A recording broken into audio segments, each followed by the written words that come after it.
പ്രതിഭേട്ട, നമ്മൾ ചേർത്തലയിൽ നിന്ന് വരുന്ന വാർത്തകൾ എന്ന് പറയുന്നത് കേരളത്തിൽ ഇങ്ങനെ നടക്കുമോ എന്ന് മലയാളികൾ പോലും ചിന്തിക്കുന്ന പോലത്തെ വാർത്തകളാണ്. ധർമ്മസ്ഥലയെ പോലെ ചേർത്തല എന്ന പേരും ഇപ്പോൾ ലോകം മുഴുവൻ പറയുന്നുണ്ടാവും. ഒരു സൈക്കോ കില്ലറായിട്ട് മാറുകയാണ് നമ്മുടെ സെബാസ്റ്റ്യൻ എന്ന് പറയുന്ന ഒരാൾ. അദ്ദേഹത്തിന് 65 വയസ്സോളമായി. അദ്ദേഹം ഭയങ്കര കൂളായിട്ടാണ് ക്യാമറയ്ക്ക് മുമ്പിലായാലും പോലീസിന് മുമ്പിലായാലും നിൽക്കുന്നത് എന്നറിയുമ്പോൾ ശരിക്കും അതിലൊരു ഭീകരത ഫീൽ ചെയ്യുന്നില്ലേ? തീർച്ചയായും. നമ്മളിപ്പോൾ സ്ത്രീകളെ സംബന്ധിച്ച് എന്ത് സുരക്ഷയാണ് ഉണ്ടാവുന്നത് എന്നറിയില്ല. ഈ ഒരു മിസ്സിംഗ് കേസുകളെല്ലാം വരുന്നത് സ്ത്രീകളുമായി ബന്ധപ്പെട്ടാണ്, പണം തട്ടിയെടുക്കാനാണ് എന്ന് പറയുന്നു. പിന്നെ ഒരുപാട് നമുക്ക് വിചിത്രമായി തോന്നുന്ന കഥകളാണ് ചേർത്തലയിൽ നിന്ന് ദിവസവും വരുന്നത്. അല്ലേ, അത് മീര പറഞ്ഞതിൽ ഞെട്ടിക്കുന്ന യാഥാർത്ഥ്യങ്ങളാണുള്ളത്. ഒന്നാമത് ഇതിൽ ഈ സീരിയലിലുള്ള ഫസ്റ്റ് കേസ് റിപ്പോർട്ട് ചെയ്യണത് 2006 ബിന്ദു പത്മനാഭൻ എന്ന് പറഞ്ഞ MBA ഒരു സ്ത്രീ. നോക്കണം, സാധാരണ വിദ്യാഭ്യാസമില്ലാത്തൊരു സ്ത്രീയല്ല, MBA പഠിച്ചത് അവർ ബംഗളൂരുവിലാന്ന് പറയണം. അത്രയും എഡ്യൂക്കേറ്റഡ് ആയിട്ട് ഉയർന്നൊരു ഫാമിലിയുള്ളൊരു സ്ത്രീ എങ്ങനെയാണ് ഈ സെബാസ്റ്റ്യനെ പോലുള്ള ഒരാളുടെ കയ്യിൽ അകപ്പെടണം എന്നുള്ളത് വലിയ ചോദ്യമാണ്. ഇനി അതവിടെ നിൽക്കട്ടെ. ഈ 2006 മുതൽ 2024 വരെ ഏതാണ്ട് 4 സ്ത്രീകളുടെ കണക്കാണ് ഇപ്പോൾ പോലീസ് പറയണത്. ബിന്ദു പത്മനാഭൻ, സിന്ധു, ഒരു ഹൈറുനിസ എന്ന് പറയുന്ന ആയിഷ, പിന്നെ ഇപ്പോൾ അവസാനത്തെ കേസ് ജൈനമ്മ. ഇവരെല്ലാവരും മധ്യവയസ്കകളാണ്. അതിൽ താരതമ്യേന പ്രായം കുറഞ്ഞത് ബിന്ദു പത്മനാഭനാണ് അന്ന് കാണാതാവുമ്പോൾ. ഇപ്പോൾ ഈ 4 സ്ത്രീകൾ മിസ്സിംഗ് കേസായിട്ടാണ് പോലീസ് രജിസ്റ്റർ ചെയ്തേക്കുന്നത്. ആ 4 കേസ് 2006 മുതൽ നമുക്ക് 2025 പിണറായി വിജയൻ സർക്കാർ ഭരിക്കുമ്പോൾ വരെ മാറി 2-3 സർക്കാരുകൾ വന്നു. ഈ മിസ്സിംഗ് കേസുകൾക്ക് ഒരു തുമ്പുണ്ടാക്കാൻ നമ്മുടെ പോലീസിന് പറ്റിയിട്ടില്ല എന്ന് പറഞ്ഞാൽ അത് വലിയ ആഭ്യന്തര വകുപ്പിൻ്റെ വലിയൊരു പരാജയമാണ്. അല്ല, അതാണ് ഫസ്റ്റ് ചൂണ്ടിക്കാണിക്കേണ്ടത്. എന്തുകൊണ്ട് നിയമവ്യവസ്ഥ ഇതൊന്നും അറിയുന്നില്ല എന്നുള്ളത്. അതെ, അപ്പോൾ അത് മീര പറഞ്ഞതുപോലെ ആദ്യം ആ വാക്ക് തന്നെ നമുക്ക് കണക്കിലെടുക്കുക. അതായത് എങ്ങനെയാണ് പെൺകുട്ടികളും സ്ത്രീകളും ഇവിടെ സുരക്ഷിതരായിരിക്കുന്നത്. ഓരോ കഥകൾ കേൾക്കുമ്പോൾ ഇപ്പോൾ നമ്മുടെ കുട്ടികൾക്കായാലും നമ്മുടെ അയൽപക്കത്തായാലും പെൺകുട്ടികളോട് നമ്മൾ പറയണത് വൈകി വരരുത്, നേരത്തെ വീട്ടിൽ കയറാൻ നോക്കണം, അനാവശ്യമായ കൂട്ടുകെട്ടുകൾ ഉണ്ടാവരുത് എന്നൊക്കെ പറയുമ്പോൾ ഇത്തരം പല സംഭവങ്ങൾ പേടിപ്പെടുത്തുന്നത് തന്നെയാണ്. ഇത് പേടിപ്പെടുത്തുക എന്ന് പറഞ്ഞാൽ ഈ നമ്മൾ പഠിക്കുന്ന സമയത്തൊക്കെയാണ് ഡിറ്റക്റ്റീവ് നോവലുകളൊക്കെ വായിക്കുക. ഇപ്പോൾ ഏതാണ്ട് ഡിറ്റക്റ്റീവ് നോവലുകൾ വെല്ലുന്ന രീതിയിലുള്ള സംഭവങ്ങളാണ് ഓരോ ദിവസം പുറത്തു വന്നുകൊണ്ടിരിക്കുന്നത്. ഒരുപക്ഷെ നമ്മൾ ഉൾപ്പെടെയുള്ള മാധ്യമങ്ങൾ അവരവർക്ക് കിട്ടുന്ന വിവരങ്ങളുടെ അടിസ്ഥാനത്തിലായിരിക്കും ഇത് പങ്കുവയ്ക്കുക. പക്ഷേ എക്സാജറേഷൻസ് ഒക്കെ ഒഴിവാക്കിയാൽ പോലും ഒരു വസ്തുതയുണ്ട്, 4 സ്ത്രീകൾ മിസ്സിംഗ് ആണ്. അത് വലിയൊരു 2006 മുതൽ 2024 വരെ. 2024 ഡിസംബർ 23 ജൈനമ്മ എന്ന് പറഞ്ഞ സ്ത്രീയെ കാണാണ്ടാണ്. അവസാനം ആ സ്ത്രീയാണ് പറയുന്നത്. ഇനിയിപ്പോൾ ഇതിൽ ഏറ്റവും വലിയൊരു ദുരൂഹമായ ഒരു കാര്യം എന്ന് പറഞ്ഞാൽ സെബാസ്റ്റ്യൻ ഇവരെല്ലാവരെയും ഇവരുടെ സ്വത്തടിച്ചു മാറ്റാൻ വേണ്ടിയിട്ടാണ് ഉപയോഗപ്പെടുത്തിയത്, വശീകരിച്ച് കൊണ്ടുപോയത് എന്നൊക്കെ പറയണം. അങ്ങനെയാണെങ്കിൽ എനിക്ക് തോന്നുന്നത് ബിന്ദു പത്മനാഭൻ ഒഴികെ ബാക്കിയുള്ള സ്ത്രീകളാരും വലിയ ധനാഢ്യന്മാരായിരുന്നില്ല. സിന്ധു എന്ന് പറഞ്ഞ സ്ത്രീയെ കാണാണ്ടാകുമ്പോൾ അവരുടെ മകളുടെ കല്യാണത്തിന് വേണ്ടി കല്യാണം നിശ്ചയം. അപ്പോൾ അതിന് എന്തൊക്കെ ഒരുക്കങ്ങളൊക്കെ അവർ നടത്തുകയായിരുന്നു. ചിലപ്പോൾ അങ്ങനെ കുറച്ച് പൈസ അവരുടെ കയ്യിലുണ്ടായിരിക്കാം. ജൈനമ്മയുടെ ബ്രദർ ഇന്നലെ ഒരു മാധ്യമത്തിന് നൽകിയ അഭിമുഖത്തിൽ പറഞ്ഞത് അവൾ വീട്ടിൽ വരുമ്പോൾ വണ്ടിക്കാശ് വരെ ഞാനാണ് കൊടുക്കണേന്നാണ് അദ്ദേഹം പറഞ്ഞത്. സാൽവിൻ എന്നാണ് അദ്ദേഹത്തിൻ്റെ പേര്. അപ്പോൾ അത്രത്തോളം പരിതാപകരമായിട്ട് അവസ്ഥയിൽ താമസിക്കുന്ന സ്ത്രീകളെ പിന്നെ എന്തിനു വേണ്ടിയിട്ട് കൊണ്ടുപോകണം? അവിടെയാണ് ഇതിൽ കുറേ ദുരൂഹതകളുള്ളത്. അത് ഞാൻ മനസ്സിലാക്കിയെടുത്തോളം മാധ്യമങ്ങളിൽ നിന്ന് പിടികിട്ടിയത് 2006 ആദ്യത്തെ മിസ്സിംഗ് കേസ് റിപ്പോർട്ട് ചെയ്യണു ബിന്ദു പത്മനാഭൻ്റെ. വീണ്ടും കൃത്യം 6 വർഷത്തെ ഇടവേളയ്ക്ക് ശേഷമാണ് നമ്മൾ ഈ സിന്ധുവിൻ്റെ ഒരു വിയോഗം അറിയണത്. അതിനുശേഷമാണ് നമ്മൾ ഐഷയുടെ 2018 ഐഷ കാണാതാവുന്നു. വീണ്ടും 2024 6 വർഷത്തിന് ശേഷം ജൈനമ്മ. അപ്പോൾ അത് പോലീസും ഈ മനഃശാസ്ത്രകാരന്മാരൊക്കെ ഇത് കാര്യമായിട്ട് അവർ പഠിച്ചു കഴിഞ്ഞപ്പോൾ അവരിൽ പലരും പറയണത് നമ്മുടെ നാട്ടിൽ ആഭിചാരക്രിയകളൊക്കെ നടത്തുന്ന ധാരാളം സംഘങ്ങളുണ്ട്. ഇലന്തൂരിൽ, പത്തനംതിട്ടയിലുള്ള നരബലിയൊക്കെ ഓർക്കുന്നുണ്ടല്ലോ. അപ്പം അങ്ങനെ ഏതെങ്കിലും സംഘത്തിൻ്റെ ഭാഗമാണോ സെബാസ്റ്റ്യൻ എന്നുള്ളത് അറിയില്ല, പോലീസ് സ്ഥിരീകരിച്ചിട്ടില്ല. പക്ഷേ ഈ സാത്താൻ ഉപാസകർ എന്ന് പറയുന്ന ഒരു പറ്റം ആളുകൾ ഇപ്പോഴും നമ്മുടെ നാട്ടിലുണ്ട്. സാധാരണ അമേരിക്കയിലേക്കാണ് കൂടുതൽ ഉണ്ടായിരുന്നത്. അവർ ഡിവോട്ടീസ് ഓഫ് ബ്ലാക്ക് എന്നാണ് അവരറിയപ്പെടുന്നത്, ചെകുത്താൻ്റെ ഉപാസകർ. അപ്പോൾ അങ്ങനെ ഒരു ഉപാസകർ നമ്മുടെ നാട്ടിലുണ്ട് എന്ന് പറയുന്നത് അതിൻ്റെ അങ്ങനെ ഒരു കണ്ണിയിൽ ഭാഗമാണോ സെബാസ്റ്റ്യൻ എന്നുള്ളത് അന്വേഷിക്കപ്പെടേണ്ടതാണ്. ആ സാത്താൻ ഉപാസകരെ സംബന്ധിച്ചിടത്തോളം 6 എന്ന് പറയുന്ന സംഖ്യ അവർക്ക് പ്രധാനപ്പെട്ടതാണ്. അങ്ങനെ നോക്കുമ്പോൾ 6 വർഷത്തെ ഗ്യാപ്പിലാണ് നമ്മുടെ ഈ സ്ത്രീകളെല്ലാം കാണാതെ വന്നിരിക്കുന്നത്. 2006 ബിന്ദു പത്മനാഭൻ, 2012 സിന്ധു, 2018 ഐഷ, 2024 ജൈനമ്മ. അപ്പോൾ അങ്ങനെ വേണമെന്നുണ്ടെങ്കിൽ അതുമായിട്ട് കണക്ട് ചെയ്യാമെന്നാണ് പറയുന്നത്. അതിനിപ്പോൾ സ്ഥിരീകരിക്കത്തക്ക രീതിയിലുള്ള തെളിവുകളൊന്നും പോലീസിൻ്റെ കയ്യിലില്ല. ഇപ്പൊ ചേട്ടൻ നേരത്തെ പറഞ്ഞു പണം ആഗ്രഹിച്ചാണോ എന്നുള്ളത് നമുക്കൊരു സംശയമാണ്. ഇപ്പൊ നേരത്തെ പറഞ്ഞ പോലെ ബിന്ദു എന്ന് പറയുന്നവരാണ് കുറച്ചും കൂടെ സാമ്പത്തികമായിട്ട് മുൻപന്തിയിൽ ഉണ്ടായിരുന്നത്. അപ്പം ഈ സെബാസ്റ്റ്യന്റെ അക്കൗണ്ടിൽ കോടികൾ ഉണ്ടായിരുന്നു എന്നൊക്കെ പറഞ്ഞ് വാർത്തകൾ വരുന്നുണ്ട്. കോടികൾ, വലിയ വലിയ തുകകൾ. അപ്പോൾ ഇതെങ്ങനെ വന്നു? ഇതും രണ്ടും കണക്ട് ചെയ്യാൻ പറ്റുന്ന? തീർച്ചയായിട്ടും. ഇപ്പോൾ ബിന്ദു പത്മനാഭൻ എന്ന് പറഞ്ഞാൽ അവരുടെ അച്ഛൻ അവർക്ക് പാരമ്പര്യമായിട്ട് കൊടുത്ത കുറേ സ്വത്തുക്കളുണ്ട്. അത് നമ്മുടെ എറണാകുളത്തെ എടപ്പള്ളിയിലാണ്. ഇപ്പോൾ മീരയ്ക്ക് എറണാകുളം എടപ്പള്ളി സ്ഥലത്തെക്കുറിച്ചൊക്കെ അറിയാമെന്ന് എനിക്ക് അറിഞ്ഞൂടാ. കോടികളാണ്. ഇപ്പോൾ നമ്മുടെ ഷിപ്പ് യാർഡൊക്കെ ഇരിക്കുന്ന സ്ഥലം എന്ന് പറഞ്ഞാൽ അറിയാമല്ലോ, രവിപുരം. അവിടെ ഇപ്പോഴത്തെ രീതിയിൽ എന്തോ 3-4 കോടി രൂപയാണ് ഒരു സെൻറ്റിന് വില എന്ന് പറയുന്നത്. അപ്പോൾ ഈ 2006 എടപ്പള്ളിയിൽ ഈ പറഞ്ഞാൽ ഇതിൻ്റെ പകുതിയെങ്കിലും അവിടെ സെൻറ്റിന് വില മതിക്കും. അവിടെ ഏക്കർ കണക്കിന് സ്ഥലമാണ് വിറ്റേക്കുന്നത്. ആ സ്ഥലം വിറ്റ് കൊടുക്കുന്നതിൻ്റെ അനുബന്ധ പ്രവർത്തനങ്ങളുമായിട്ട് ബന്ധപ്പെട്ടിട്ടായിരിക്കാം ഒരുപക്ഷെ ബിന്ദു പത്മനാഭൻ ഇയാൾ കോൺസെൻട്രേറ്റ് ചെയ്തിരിക്കണം. കാര്യം ഇയാൾ റിയൽ എസ്റ്റേറ്റ് ചെയ്യുന്ന ഒരാളായിരുന്നു. ആദ്യം ഒരു ബസ്സിലെ കിളിയോ മറ്റായിരുന്നു, പിന്നീടാണ് ഇയാൾ റിയൽ എസ്റ്റേറ്റിലേക്ക് തിരിഞ്ഞേക്കുന്നത്. അപ്പോൾ പോലും ഇയാളുടെ ഒരു സ്വഭാവ വൈശിഷ്ട്യം എന്ന് പറയുന്നത് ഇയാൾ ഈ ഒറ്റപ്പെട്ട് താമസിക്കുന്ന സ്ത്രീകളെ ഇയാൾ സമീപിക്കാറുണ്ടെന്ന് പറയണം.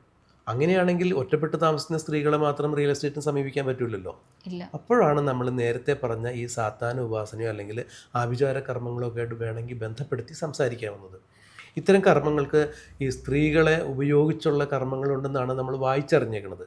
അതായത് ഇപ്പോൾ ശവഭോഗം നടത്തുന്ന ഒരു പറ്റം ആളുകളുണ്ട്. ശവം വച്ചിട്ട് ഉപാസന ചെയ്യണവർ, പൂജിക്കണവർ, സ്ത്രീകളെ നഗ്നരാക്കിയിട്ട് പൂജിക്കണ ആളുകൾ, സാത്താന് ഇവർ ബലി കൊടുക്കണ കർമ്മങ്ങൾ, ഇലന്തൂരൊക്കെ അതാണ് നടന്നത്, നരബലി. അപ്പോൾ അത്തരത്തിലുള്ള ഏതെങ്കിലും സംഘങ്ങളായിട്ട് സെബാസ്റ്റ്യന് പങ്കുണ്ടായിട്ടുണ്ടോ എന്നുള്ളത് പോലീസ് ഇപ്പോൾ അന്വേഷിക്കേണ്ടത്. പക്ഷേ സെബാസ്റ്റ്യനെ സംബന്ധിച്ചിടത്തോളം ഈ 2006-ലെയും 2012-ലെയും ഒക്കെ ആ ഒരു മിസ്സിംഗ് കേസുമായിട്ട് ബന്ധപ്പെട്ട് ഇയാൾ അന്നത്തെ പ്രായം അനുസരിച്ച് ഇയാൾ പൂർണ്ണ ആരോഗ്യവാനാണ്. ഇപ്പോൾ ഇയാൾ നടക്കണ കണ്ടാൽ നമുക്കറിയാൻ പറ്റും ഇയാൾ അവശനാണ്. 65 വയസ്സുണ്ട്, അയാൾ അവശനാണ്. കാരണം അയാൾക്ക് ഷുഗർ പേഷ്യൻ്റ് തന്നെ. അയാളുടെ വൈഫ് തന്നെ പറയുന്നത് നടക്കുമ്പോൾ വേച്ചു പോകും. ശരിയാണ്, നമ്മൾ കാണുമ്പോൾ അറിയാം. അങ്ങനെയാണെങ്കിൽ ഇയാൾക്ക് ഈ കൊലപാതകവുമായി ബന്ധപ്പെട്ട് ആരുടെയെങ്കിലും പുറമേ നിന്നുള്ള സഹായം ലഭിച്ചിരിക്കാൻ സാധ്യതയുണ്ട്. അല്ല, ഇതൊരു രണ്ടാമത് ചിന്തിക്കേണ്ടതാണോ ഇപ്പം ഇങ്ങനെയുള്ള ഒരു ആഭിചാരക്രിയകൾ എന്നുള്ളത്? അതല്ലാതെ ഇതിൻ്റെ പിന്നിൽ മറ്റൊരു ഒളിഞ്ഞിരിക്കുന്നുണ്ടോ? എന്താണെന്ന് വെച്ചാൽ അവിടെ ഇരിക്കുന്ന ചുറ്റുപാടുമുള്ള നാട്ടുകാരായിട്ടുള്ള സ്ത്രീകൾ, ഒരു സ്ത്രീ ഒരു മാധ്യമത്തിന് കൊടുത്ത അഭിമുഖത്തിൽ പറയുന്നുണ്ട്, എന്താണ്, ഈ കോമ്പൗണ്ടിനകത്ത് എപ്പോൾ ഞങ്ങൾ വന്നോ ആ സമയങ്ങളിലെല്ലാം അയാൾ അവിടെ എത്തപ്പെട്ടിട്ടുണ്ട് എന്ന് പറയുന്നു. അതൊക്കെ എങ്ങനെയാണ് നടക്കുന്നത്? അയാൾ അവിടെ അല്ല താമസിക്കുന്നത് എന്നും വാർത്തകൾ പറയുന്നു. അതെ, അയാൾ ഞാൻ മനസ്സിലാക്കിയെടുത്തോളം അയാൾ ഏറ്റുമാനൂർ ഭാര്യയുടെ കൂടെയാണ് താമസിക്കുന്നത്. പക്ഷെ അവിടെയും അയാൾ വന്നു പോകുന്ന ഒരു പ്രകൃതിക്കാരനാണ്. കൂടുതലും ലോഡ്ജിലും യാത്രകളിലൊക്കെ ആയിട്ട് അയാൾ അങ്ങനെ പുറമേയുള്ള സ്ഥലങ്ങളിൽ താമസിക്കുന്നത്. അങ്ങനെ പറയുമ്പോഴും ഈ ചേർത്തല പള്ളിപ്പുറത്തുള്ള ഇയാളുടെ വീടും പറമ്പ് 2 ഏക്കർ സ്ഥലത്തിലാണെന്ന് പറയണം. അവിടെ ഇയാൾ ഈ തൊഴിലുറപ്പ്, ഇന്നലെ ഒരു ചേച്ചിയുടെ ഒരു സ്റ്റേറ്റ്മെൻറ്റ് നമ്മളും കേട്ടായിരുന്നു. അവിടെ തൊഴിലുറപ്പുകാർ എന്തെങ്കിലും പണിക്കൊക്കെ വേണ്ടി ചെല്ലുമ്പോൾ ഇയാൾ 1 മണിക്കൂറിൽ അവിടെ എത്തുമെന്ന് പറയണേ. അപ്പോൾ ഇയാൾക്ക് ഏതെങ്കിലും തരത്തിൽ ഇൻഫോർമേഷൻ ഉണ്ടാവണം. ഇപ്പോൾ ഇന്നത്തെ കാലത്ത് അത് കൺവേ ചെയ്യാനൊന്നും ബുദ്ധിമുട്ടില്ലല്ലോ. മൊബൈലിൽ വിളിച്ച് പറഞ്ഞു കഴിഞ്ഞിട്ടുണ്ടെങ്കിൽ ഇയാൾ എത്തും എന്നുള്ള കാര്യം ഉറപ്പാണ്. കാരണം ഇപ്പോൾ പോലീസ് ഈ കേസുമായി ബന്ധപ്പെട്ട് സെബാസ്റ്റ്യൻ്റെ വീടും പരിസരമൊക്കെ കുഴിച്ച് പരിശോധിച്ചു. അപ്പോൾ ദുരൂഹതകളുടെ കേന്ദ്രമാണത്. അവിടെ 3 കുളം ഉണ്ടായിരുന്നു. 2 കിണറിൻ്റെ 1 കിണർ നേരത്തെ മൂടിയെന്ന് ഇന്നലെയാണ് സെബാസ്റ്റ്യൻ പോലീസിന് മൊഴി കൊടുത്തേക്കുന്നത്. അപ്പോൾ അങ്ങനെയാണെങ്കിൽ ആ കിണർ എന്തിനാ മൂടി എന്നുള്ളത് അന്വേഷിക്കണം. ഇത്രയും 2.5 ഏക്കർ വിസ്തൃതിയുള്ള ഒരു പറമ്പിൽ 3 കുളം എന്നൊക്കെ പറഞ്ഞ് ചേർത്തലയുടെ ഒരു ഭൂപ്രകൃതി അനുസരിച്ച് അവിടെ കുളങ്ങളാണ് ജലസ്രോതസ്സ്. അപ്പോൾ പറമ്പ് നനയ്ക്കാനോ അല്ലെങ്കിൽ അങ്ങനെയുള്ള ആവശ്യങ്ങൾക്ക് ഉണ്ടായിട്ടുണ്ടാകും. അല്ലെങ്കിൽ പരമ്പരാഗതമായിട്ട് അവിടെ ഉള്ള കുളങ്ങളായിരിക്കാം. ഈ കുളത്തിലൊക്കെ ആഫ്രിക്കൻ മുഷി, പിരാന പോലുള്ള മനുഷ്യരെ തിന്നുന്ന മത്സ്യങ്ങളെ വളർത്തിയിട്ടുണ്ട് എന്ന് പറയുമ്പോൾ ഇത് മുൻകൂട്ടി ആസൂത്രണം ചെയ്ത പരിപാടികളുടെ ഭാഗമായിട്ടാണോ ഈ മത്സ്യങ്ങളെയൊക്കെ ഇങ്ങനെ കൊണ്ടുവന്നത്? നരബലി ഇയാൾ ഉദ്ദേശിച്ചിട്ടുണ്ടായിരുന്നോ എന്നുള്ളത് പരിശോധിക്കപ്പെടേണ്ടതാണ്. ഇനി ഈ കുടുംബശ്രീക്കാർ വന്നപ്പോൾ ഇയാൾ വന്ന കാര്യം പറയാം. പോലീസ് കുഴിച്ചു നോക്കിയപ്പോൾ ഇയാളുടെ വീടിൻ്റെ ഒരു മുറിയിൽ മാത്രമേ ഗ്രാനൈറ്റ് പാകിയിട്ടുള്ളൂ, ബാക്കിയെല്ലാം സിമെൻറ്റ് ഇട്ടിരിക്കണമെന്ന് പറയുന്നത്, ടൈൽസാണ്. അപ്പോൾ ഈ ഗ്രാനൈറ്റ് അതിന് ശേഷം പാകിക്കുന്ന ഗ്രാനൈറ്റ് പൊളിച്ച് നോക്കി കഴിഞ്ഞപ്പോൾ അവിടുന്ന് അസ്ഥികൾ കിട്ടി, കത്തിക്കരിഞ്ഞ അസ്ഥികൾ കിട്ടി. അപ്പോൾ അതിൻ്റെ അടിയിൽ കുഴിമാടം ഉണ്ടാക്കിയിട്ടുണ്ടായിരുന്നു ഉറപ്പാണല്ലോ. അപ്പോൾ പറമ്പിൽ നിന്നും കിട്ടിയിട്ടുണ്ട്, തലയോട് കിട്ടിയിട്ടുണ്ട്, തുടയല് കിട്ടിയിട്ടുണ്ട്. അത് സ്ത്രീകളുടെ ആണെന്നാണ് പറഞ്ഞേക്കണത്. DNA അയച്ചേക്കാണ്. DNA പരിശോധന കഴിയുമ്പോഴേ നമുക്കറിയാൻ പറ്റുള്ളൂ. അവിടെ വേറൊരു വിഷയം എന്ന് പറഞ്ഞാൽ ഈ പറമ്പിലൊക്കെ ഇത് മൃതശരീരാവശിഷ്ടങ്ങൾ കുഴിച്ചിട്ടിട്ടുണ്ട്. അങ്ങനെയാണെങ്കിൽ പറമ്പിൽ ആരെങ്കിലും കൊത്തിക്കളച്ച് കുടുംബശ്രീക്കാർ പോലെ എന്തെങ്കിലും പണിക്കൊക്കെ ചെല്ലുമ്പോൾ വരേണ്ടത് ഇയാളുടെ ആവശ്യമാണ്. അപ്പോൾ ഇന്നലെ ആ ഒരു ചേച്ചി പറഞ്ഞത് ഇപ്പോൾ പോലീസ് കുഴിച്ച ഏതാണ്ട് ആ ഭാഗം വരെ ഒരു ചെടിയൊക്കെ നട്ട് ചെന്നെന്നാണ് പറയണത്. അപ്പോൾ അവിടെ നമ്മൾ കിട്ടിയ വിവരം വെച്ച് പറയുമ്പോൾ ഐഷ എന്ന് പറയുന്ന ഒരു സ്ത്രീ 2018 അയാളുടെ മകനൊക്കെ ഇപ്പോൾ വന്ന് ഒരു സ്റ്റേറ്റ്മെൻറ്റ് കൊടുത്തിട്ടുണ്ട്. അപ്പോൾ ഒരു തലയോട്ടി കിട്ടിയപ്പോൾ ആ ഒരു തലയോട്ടിയിൽ ക്ലിപ്പിട്ട പല്ലുകളായിരുന്നു. ഈ ഐഷ എന്ന് പറഞ്ഞ സ്ത്രീ പല്ല് ക്ലിപ്പ് ചെയ്തിട്ടുണ്ടായെന്ന് പറയണേ കാണാതായിരുന്ന സമയത്ത്. അപ്പോൾ ഇതിന് DNA പരിശോധനയ്ക്ക് കഴിയുമ്പോൾ ബാക്കി അറിയാൻ പറ്റുള്ളൂ. അപ്പോൾ അങ്ങനെയാണെന്നുണ്ടെങ്കിൽ ഈ സ്ത്രീകളെയൊക്കെ ഇയാൾ അപായപ്പെടുത്തിയിട്ടുണ്ട് എന്ന് വേണം. ഇപ്പോൾ ഇത് ഈ തലയോട്ടി ഐഷയുടെ ആണ് എന്ന് നമ്മൾ കണ്ടെത്താൻ പറ്റുകയാണെങ്കിൽ, പരിശോധനയിൽ തെളിയുകയാണെങ്കിൽ, ബാക്കി ഈ തിരോധാനമായിട്ട് ബന്ധപ്പെട്ട എല്ലാ സ്ത്രീകളെയും ഇയാൾ വകവരുത്തിയിട്ടുണ്ടെന്ന് വേണം അതിൽ നിന്ന് അനുമാനിക്കാൻ. അപ്പോൾ ഈ സത്യത്തിൽ ചേട്ടാ നമ്മൾ കേൾക്കും തോറും പേടി തോന്നുന്ന ഒരു തീർച്ചയായും കഥ തന്നെയാണ് ഈ സെബാസ്റ്റ്യൻ എന്ന് പറയുന്ന ആള് ചെയ്തതല്ല. അപ്പം ഇതൊരു നിഗൂഢമായ കുറേ സത്യങ്ങളാണ്. നമ്മളിപ്പോൾ പറയുന്നതിലും എത്രത്തോളം വസ്തുത ഉണ്ട് എന്ന് പോലും ഉറപ്പിച്ചു പറയാൻ പറ്റാത്തൊരവസ്ഥയിലാണ് ഇപ്പോൾ ചേർത്തലയിലെ ആ കഥകൾ മുന്നോട്ട് പോകുന്നത്. അതെ, ഇത് എവിടെ ചെന്ന് നിൽക്കാനാണ് സാധ്യത? നമ്മളിപ്പോൾ പറയുന്നതിനപ്പുറം തന്നെ യാഥാർത്ഥ്യമുള്ളത് 4 സ്ത്രീകളെ കാണാനില്ല എന്നുള്ളത് പോലീസ് റെക്കോർഡാണ്. ഇനി മറ്റൊരു കാര്യം കൂടി ഇതിൽ എടുത്ത് പറയാം. പോലീസിൻ്റെ ഭാഗത്തു നിന്നുള്ള അനാസ്ഥയെക്കുറിച്ച് ആദ്യത്തെ ഒരു കാര്യം ഞാൻ പറയാം. ഈ ജൈനമ്മ എന്ന സ്ത്രീയെ കാണാനില്ല എന്ന് പറയുമ്പോൾ ജൈനമ്മയെ അന്വേഷിച്ചിട്ട് അവർ പോകാനിടയുള്ള സ്ഥലത്തൊക്കെ അന്വേഷിച്ചിട്ട് കാണില്ല. ഒറ്റയ്ക്ക് താമസിക്കുന്ന സ്ത്രീയായിരുന്നു.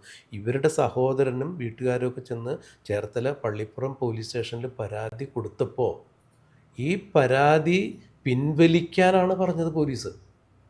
2 ദിവസത്തിനുള്ളിൽ ഞങ്ങൾ കണ്ടെത്തി തരാം, നിങ്ങൾ പരാതി പിൻവലിക്കണം. സാധാരണഗതിയിൽ ഒരു മിസ്സിംഗ് കേസ് ഉണ്ടായി കഴിഞ്ഞാൽ നമ്മൾ പരാതി കൊടുക്കൂലേ? അപ്പോൾ പോലീസ് എന്തിനത് പിൻവലിക്കാൻ പറയണത്? അവിടെ മുതലൊരു ദുരൂഹതയുണ്ട്. അപ്പോൾ സെബാസ്റ്റ്യൻ എന്ന് പറഞ്ഞ ഇത്രയും പൈസ കൈകാര്യം ചെയ്ത ആൾ ഇവിടെ എടപ്പള്ളിയിലുള്ള ബിന്ദു പത്മനാഭൻ്റെ കോടിക്കണക്കിന് വില വരുന്ന സ്ഥലം അയാൾ വിറ്റു. ജയ എന്ന് പറഞ്ഞ സ്ത്രീ ആൾമാറാട്ടം നടത്തി. അപ്പോൾ അവരെവിടെയാണെന്ന് അറിയില്ല. ഇനി അവരെയും ഇതുപോലെ തീർത്ത് കളഞ്ഞിട്ടുണ്ടോ, അല്ലെങ്കിൽ അവരുടെ തിരോധാനമായിട്ട് ബന്ധപ്പെട്ട് അന്വേഷിക്കണം. അപ്പോൾ അവരെയാണ് അവരുടെ ഫോട്ടോയും അവരെ ഉപയോഗിച്ചുകൊണ്ട് SSLC കാർഡും ഡ്രൈവിംഗ് ലൈസൻസും ഒക്കെ ഉണ്ടാക്കിയിട്ടാണ് രജിസ്റ്റർ ഓഫീസിൽ ഇത് നടത്തിയത്. അങ്ങനെയാണെങ്കിൽ രജിസ്റ്റർ ഓഫീസിലും ഇതിന് ബന്ധമുണ്ട്. കാരണം അവർ സഹായം ഇല്ലാണ്ട് ചെയ്യാൻ പറ്റില്ല. തെളിവുകളൊക്കെ അനുകൂലമായിട്ട് ബിന്ദു എന്ന് പറയുന്ന ആള് ജയ എന്നായി ചെല്ലുകയാണ്. അതൊക്കെ അതെ, അത് ആൾമാറാട്ടമാണല്ലോ. അപ്പം അതിന് കേസ് വേറെ ഉണ്ടാവും. കേസ് വരുന്നതിലുപരിയായിട്ട് അപ്പോൾ ഈ കോടിക്കണക്കിന് രൂപയുടെ സ്ഥലം ഇയാൾ വിറ്റു. ആ പൈസ ഇയാളുടെ കയ്യിലുണ്ട്. പിന്നെ ഇന്നലെ മറ്റൊരു വാർത്താമാധ്യമത്തിൽ വന്ന് 1.5 കോടി രൂപ ഒരു ബാങ്കിൽ നിന്ന് ഒറ്റ ദിവസം തന്നെ വിഡ്രോ ചെയ്തു. ഇപ്പോൾ ജൈനമ്മയുടെ കൊലപാതകമായിട്ട് ബന്ധപ്പെട്ടിട്ടാണ് ഇയാൾക്ക് ഒരു തെളിവ് വന്നേക്കുന്നത്. 2024 23-ാം തീയതി ഡിസംബർ 23-ാം തീയതി ഇയാളൊരു റെഫ്രിജറേറ്റർ വാങ്ങി. അത് ചേർത്തലയിൽ നിന്ന് മേടിച്ചത്. ഇയാൾ ഏറ്റുമാനൂർ താമസിക്കുന്ന ആളാണ്. അന്ന് തന്നെ ഈ ജൈനമ്മയുടെ മാല പണയം വെച്ച്, സ്വർണ്ണാഭരണങ്ങൾ പണയം വെച്ച് 1,27,000 രൂപ ഇയാൾ വാങ്ങിച്ചിട്ടുണ്ട്. വാങ്ങിക്കുന്നത് അത് മനോജ് എന്ന് പറഞ്ഞ ഇയാളുടെ ഒരു സുഹൃത്ത് വഴിയാണ് ചെയ്തേക്കുന്നത്. ഈ ഫ്രിഡ്ജ് വാങ്ങിക്കുന്ന സമയത്ത് മനോജ് ഉണ്ടായിരുന്നു. അവിടെയാണ് ഇയാൾക്ക് ഇത്തരം കാര്യങ്ങൾക്ക് എവിടെ നിന്നെങ്കിലും സഹായം കിട്ടിയിട്ടുണ്ടോ എന്നുള്ളത് അന്വേഷിക്കേണ്ടത്. എന്തായാലും നിഗൂഢതകളാണ്. ഇയാളുടെ താമസിക്കുന്ന 2.5 ഏക്കർ പറമ്പ് എന്താണ്, നമ്മൾ ഡ്രാക്കുള കോട്ട പോലെയാണ് നമ്മൾ വായിച്ചറിഞ്ഞിട്ടുള്ളത്. അതിന് ചുറ്റും കാട് പിടിച്ച് ഈ വീട് പോലും പുറമേ നിന്ന് കാണാൻ പറ്റില്ല. അങ്ങോട്ടേക്ക് ആരെങ്കിലും കൊണ്ടു ചെന്ന് കഴിഞ്ഞിട്ടുണ്ടെങ്കിൽ, ഇപ്പോൾ സ്ത്രീകളാവട്ടെ പുരുഷന്മാരാവട്ടെ ചെന്ന് കഴിഞ്ഞാൽ അയൽക്കാർക്ക് അറിയാൻ പറ്റില്ല. അവിടെ ആരെങ്കിലും എന്തെങ്കിലും അപായപ്പെടുത്തിയിട്ടുണ്ടെങ്കിൽ ശബ്ദം പോലും വെളി കേൾക്കില്ല എന്ന് പറയണേ. അപ്പോൾ ഇയാളിത് പ്രീ പ്ലാൻഡായിട്ട് ചെയ്തതാണെന്നുണ്ടെങ്കിൽ ശബ്ദമൊന്നും വെളി കേൾക്കാതിരിക്കാനുള്ള സംവിധാനമൊക്കെ തീർച്ചയായും ഉണ്ടായിട്ടുണ്ടാവണം. അതിനങ്ങനെ ചെയ്തിട്ടുണ്ടാവണം. ഇനിയിപ്പോൾ അങ്ങനെ അല്ലെങ്കിൽ നേരത്തെ നമ്മൾ പറഞ്ഞ പോലെ ആഭിചാരക്രിയകളിൽ വിശ്വാസമുള്ള ഈ പെണ്ണുങ്ങളെയാണോ കൊണ്ടുപോയിട്ടുള്ളത്? ഇവർ ഒറ്റപ്പെട്ട് താമസിക്കുമ്പോൾ ഇവരും അത്തരം ചിന്താഗതിയുള്ള ആളുകളായിരുന്നോ? പലരും പള്ളിയിൽ ധ്യാനത്തിനൊക്കെ പോകുന്ന ആളുകളായിരുന്നു പറയുന്നുണ്ട്. അപ്പോൾ അങ്ങനെയുള്ള പെണ്ണുങ്ങളെയൊക്കെ തേടി പിടിച്ച് ഇങ്ങോട്ട് കൊണ്ടുവരുമ്പോൾ അവിടെ സാമ്പത്തിക ചൂഷണം മാത്രമല്ല സെബാസ്റ്റ്യൻ ലക്ഷ്യമാക്കിയേക്കണേ എന്ന് വേണം മനസ്സിലാക്കാൻ. അത് കൃത്യമായിട്ട് ഇനി പോലീസ് കണ്ടെത്തേണ്ടതാണ്. മീര ആദ്യം പറഞ്ഞതുപോലെ തന്നെ ഇപ്പം മീര ഉൾപ്പെടെയുള്ള പെൺകുട്ടികൾക്കും നമ്മുടെ കുട്ടികൾക്കും അമ്മമാർക്കും മറ്റുള്ള സഹോദരിമാർക്കൊക്കെ ഇവിടെ ഇറങ്ങി നടക്കാൻ, ഒറ്റയ്ക്ക് നടക്കാൻ, ജോലി ചെയ്യാനും പഠിക്കാനും ഒക്കെ പോകുന്ന സാഹചര്യം ഉണ്ടാവണം. ഇത്തരത്തിലുള്ള മിസ്സിംഗ് കേസുകൾ ഇനി ഉണ്ടാവാൻ പാടില്ല. പോലീസും കാര്യക്ഷമമായിട്ട് അന്വേഷിക്കണം. ഇതുപോലുള്ള സെബാസ്റ്റ്യന്മാരെ ഇനി വളർത്താൻ സമ്മതിക്കരുത്.